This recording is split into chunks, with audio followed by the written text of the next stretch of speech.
അഹങ്കരിച്ചവനല്ല, നിസ്കരിക്കാതെ നടന്നവനല്ല. ഉമ്മമാരേ,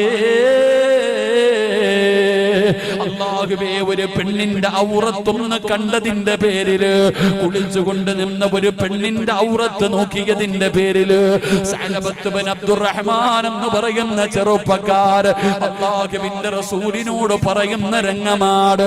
നബി തങ്ങൾ മടിയിലേക്ക് തലയെടുത്ത് വെച്ചോ. ജിബ്രീൽ പറയുന്നു, യാ റസൂലല്ലാഹ്, പറഞ്ഞു കൊടുക്ക് നബിയേ, അല്ലാഹ് സലാം പറഞ്ഞിരിക്കുന്നു നബിയേ.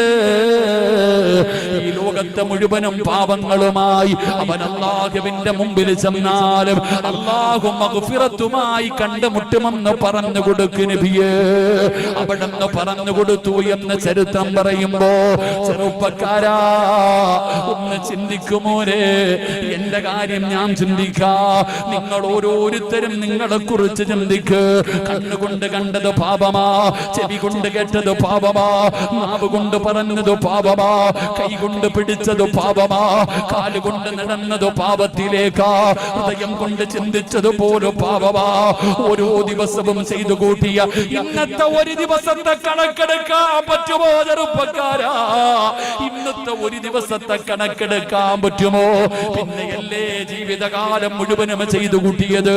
അതുകൊണ്ട് എന്റെ പ്രിയപ്പെട്ടവരോട് പറയുകയാണ്, ഇതുപോലെ ഒരവസരം കിട്ടണമെന്നില്ല ചെറുപ്പക്കാരാ. പെങ്ങള്, ഇതുപോലെ ഒരവസരം അല്ലാഹു നിനക്ക് തരണമെന്നില്ല. റബ്ബ് തരുന്ന ചാൻസാ. നന്നാകണമെങ്കിൽ നന്നായിക്കോ, നന്നാകണമെങ്കിൽ നന്നായിക്കോ. ചെറുപ്പക്കാരാ, കഴുകടാ മോരെ. ചെറുപ്പക്കാര് കള്ള് പിടിച്ചിട്ട്, കഞ്ചാവ് വലിച്ചിട്ട്, വിയർകുപ്പിയുമായിട്ട് ന്യൂഇയറിന്റെ ആഘോഷത്തിമിർപ്പിൽ നടക്കുമ്പോ, അല്ലാഹുവിന്റെ കോപം വലിച്ചു വാങ്ങുമ്പോ, ഇവിടെ ഇരുന്ന് കരയടാ ചെറുപ്പക്കാരാ.